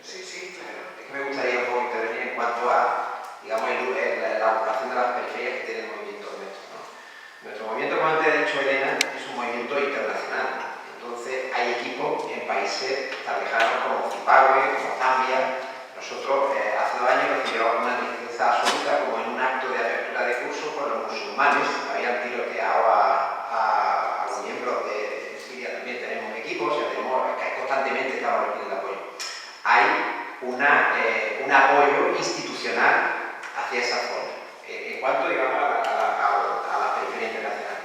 En cuanto a las periferias locales, que son en las que nosotros estamos más cercanos, porque nuestro campo de acción es la pastoral familiar, entonces nosotros nos movemos en pastoral familiar. Nuestro movimiento tiene una sección que llamamos los nuevos acompañamientos. Estos nuevos acompañamientos, a los que antes Elena ha hecho referencia y yo también he hecho alguna referencia, se ocupan pues de cada día en mayor medida, porque está ahora mismo en expansión, pues de aquellas parejas que tienen problemas, de separados, de viudas, de mayores, de ancianos, y ese es un poco el campo de acción en el que nosotros trabajamos. Trabajamos en cualquier punto, o sea, nuestro movimiento tiene equipos en todos los parques de Sevilla, o sea, no tenemos, hay equipos en todas las zonas, hay casas tremendamente humildes y hay familias tremendamente humildes donde se hacen reuniones de equipo y otras que no lo son tanto, el movimiento está distribuido uniformemente dentro de la ciudad. Y ese campo de acción existe, y además lo comenté antes, que empezó todo pues, con las indicaciones del Papa Pablo VI al equipo responsable internacional, que después Juan Pablo II reforzó y que por último el Papa Francisco hace poco tiempo ha vuelto a existir, ¿no? Que tenemos que ocuparnos de ese grupo. Que nuestro movimiento es un movimiento de una pastoral muy específica, que es la pastoral familiar. Y yo quería añadir también que, aunque es cierto que a título personal hay muchísima gente colaborando, pues desde colaboración con emigrantes, comedores sociales, catequesis bautismales, prematrimoniales. Aparte, yo creo que nosotros, sobre todo, tenemos que ser signos de esperanza. Y yo, además, esto que lo veo continuamente en el colegio, la cantidad de alumnos que tengo, hijos de padres separados, que sufren tremendamente y que dejan de creer en el matrimonio. Entonces, yo sí que tengo muy claro que para mí salir a la periferia es ser signo de esperanza para que todos esos niños sepan que el matrimonio cristiano es posible, que el amor duradero es posible, que se puede ser feliz siempre viviendo la misma persona, que se puede confiar en que uno va a tener una familia estable, que puede confiar y puede poner los medios para lograrlo, y que no acaben alejándose, que es lo que nos importa, ¿no? Que los niños de hoy sean los cristianos de mañana y sean las familias católicas de mañana. Yo creo que nosotros sí que podemos ser un signo de esperanza y que siga existiendo el sacramento del matrimonio y que siga existiendo la familia católica. ¿Alguna pregunta más? Vamos a final, antes de terminar, agradeciendo a todos esta presencia o esta palabra. A mí me gustaría que hicierais una reflexión final en relación a cómo veis vosotros que la Iglesia diocesana, su estructura, sus pastores, sus delegaciones, acogen los diversos carismas surgidos después del Concilio Vaticano II. Hasta donde sepáis, queráis poder apoyar. Yo te contesto. Mira, yo he pasado por llevo ya muchos años aquí y soy 10 años más viejo. Desde el comienzo del cardenal Bueno Monreal, que ya en el sínodo hispalense se comenzó a hablar de las comunidades, no me acuerdo, y había una persona aquí que fue catequista mío y que ya empezamos a tomar contacto con los organismos diocesanos, digamos. Ya después mucho más formal cuando se constituyó el antiguo Consejo de Laicos, pero que antes se llamaba de otra manera también, Consejo de Apostolado Secular, no sé cuánto comentaba don José Robles. Con él nos hemos reunido no sé cuántas veces. Antes nos reunían los responsables de catequesis, los delegados de catequesis. Y yo recuerdo haber pasado por, no sé si 3 o 4 delegados de catequesis, todos con el mismo esquema. Es decir, llegábamos, nos reuníamos, nos presentábamos todos los movimientos que estaban ahí, decíamos quiénes éramos, ¿no? Y ya está. Y nos íbamos cada uno muy contentos de habernos conocido, ¿no? El siguiente delegado de catequesis hacía lo mismo, pero ya no lo veíamos más hasta el siguiente, que hacía lo mismo también. Nos reunía, nos decía por qué éramos y ya muy bien, y ya está, ¿no? Al siguiente, hasta que llegaste tú y se constituyó, ¿sí? Porque don José Robles también nos reunía y era quizá un poco más rico porque hablábamos, traía algún presbítero, me acuerdo que el último que trajo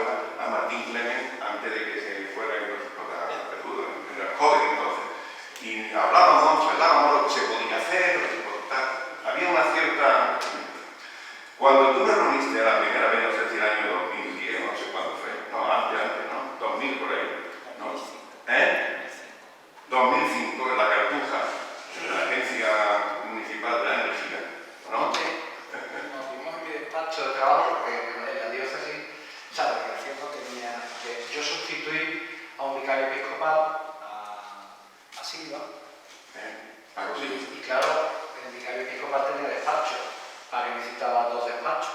Entonces cuando yo llegué no teníamos nada, mi delegación era una caja de esta de cartón, ¿no? Bueno, pues yo recuerdo que me preguntaste, bueno, ¿y tú qué ves de esto de los niños y tal? Digo, mira, yo lo veo muy difícil, pero venía de la experiencia que venía, yo solo lo veo muy difícil, porque con el clero hemos topado, ¿no? Esto de los laicos aquí, eso no tenemos poco que hacer. En aquella reunión, cuento porque fue una reunión donde tuvo que estar el Espíritu Santo. Vino él con Lucio. Sí. Vino también el vicario, no, el de abajo de los Cruceis. Fueron un grupo también, responsable de los focolares, un grupo de 8 o 10 personas, pero fue una reunión de esas que dices tú, podía haberlo hecho en otro momento con otras personas. Bueno, pues yo te digo, me parece muy complicado y muy difícil. Pero vamos, todo es posible, porque aquí hay tiempo nuevo. Entonces, ¿cuál es mi experiencia en estos años? Pues ha sido que Dios te ha ayudado en este sentido y te ha inspirado formas no impositivas de reuniones, con simplemente no ya solamente darnos a conocer, sino con unos objetivos concretos, con unas acciones concretas desde la propia delegación, que nunca había existido. Por ejemplo, todas las muestras estas de la fe, todas las cosas estas, en los mismos estudios radicales. Es decir, todas estas cosas que son como iniciativas que han sido positivas en el sentido de que no solamente los hemos conocido, sino que hemos colaborado. ¿No? Cosa que antes ni nos era interesante. Entonces, yo creo que es el camino, no hay otra cosa. Siempre respetando, pues tú lo has hecho bien en este sentido, ¿no? La singularidad de cada uno y las posibilidades también de cada uno. A mí me gustaría hacer muchas más cosas que no puedo. ¿Por qué? Porque tengo que respetar la gradualidad de la fe. Es decir, está claro. Dice, es que son las comunidades, son mucha gente. Mucha gente, ¿para qué? ¿Para qué? Pues están allí para lo que están. Es que no han venido a otra cosa. Es que en mi parroquia hay 700 personas que han celebrado la Pascua este año. Hemos tenido que dividir en 4 asambleas, ¿no? Pero ¿para qué van? Van a lo que van. Van a hacer iniciadas, no van a que yo los meta a correr no sé qué cosa. ¿Entendéis la cosa? Entonces tú en este sentido has sido respetuoso y yo te lo agradezco también. Yo no me refería tanto a mí, que ya más o menos hemos hablado. No, pero es que desde que en 2010 la delegación eres tú. Bueno, somos un poco, pero a mí me gustaría saber, no lo mío, que ya lo conozco más o menos, sino cómo percibís vosotros las otras estructuras diocesanas, el clero, en Sevilla. En una palabra, una palabra. Yo que soy más joven. Tenemos 5 minutos.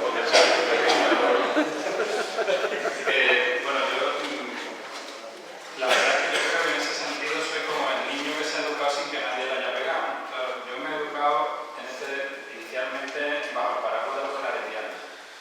Entonces, los sacerdotes claretianos en ese sentido, con el movimiento de Seglares, es una simbiosis. O sea, una orden religiosa muy a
No, ahora. Verá, no es que quiera eludir la pregunta, no la quiero eludir, yo creo que eso está claro. Yo quizá conozca mejor a las órdenes religiosas porque tengo mucha más relación con ellas, aunque también tengo relación laboral con el obispado, con Manu, o conozco a bastante del género. Lo que yo creo que se está dando es que tiene que haber una conclusión, porque sobre todo lo digo por la orden religiosa, que se ve mucho más claro.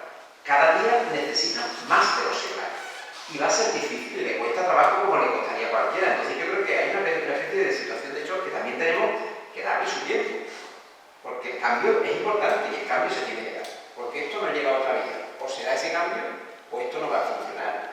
Pero tenemos ese cambio, tenemos también ahora mismo la amenaza política de que mañana podemos tener otra convulsión. O sea, estamos en una situación que es difícil. Entonces yo creo que esos son muchos factores que nos influyen a todos nosotros, que nosotros, a diferencia, y lo digo por el conocimiento que tenemos de la orden de sacerdocio, nosotros, a diferencia de los sacerdotes, tenemos una cintura mayor. Ellos tienen otra formación y todas estas cosas pues, les afectan de manera distinta que va a afectar a nosotros. Por eso es tan bueno los equipos de Nuestra Señora para los sacerdotes, porque se meten en la vida y entonces ven las cosas también de forma distinta. Yo creo que eso puede ser un poco la situación que se está dando. Pero yo creo que esto es una cuestión de tiempo. Mira, te voy a decir una cosa. No quería hablar de todo. El problema que tenemos de relación, porque nosotros, el camino que es llevado por laicos está en 38 parroquias de la diócesis, pero hay están muchas más, ¿no? Desde mi comunidad, por ejemplo, se ha catequizado en 20 parroquias de la diócesis a lo largo de los años que llevamos, que muchas de ellas ya no están en fin.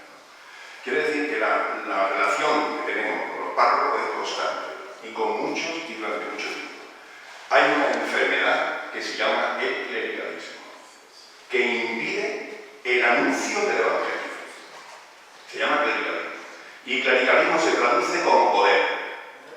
Y no hay otra cosa. Aquí mando yo y se hace lo que yo diga. Y no es más. Y ante eso te tienen que callar y decir, sí, Padre, adiós. Adiós, pero lo ponemos todo en manos de María. Que ella sabrá llevarnos adelante. Confiar mucho en nosotros a veces no está bueno. Confiemos en el Señor y que María nos lleve por el camino de la comunión y de ser uno para que el mundo crea. Recordad que el 28 es la próxima sesión, el jueves próximo. Buenas tardes.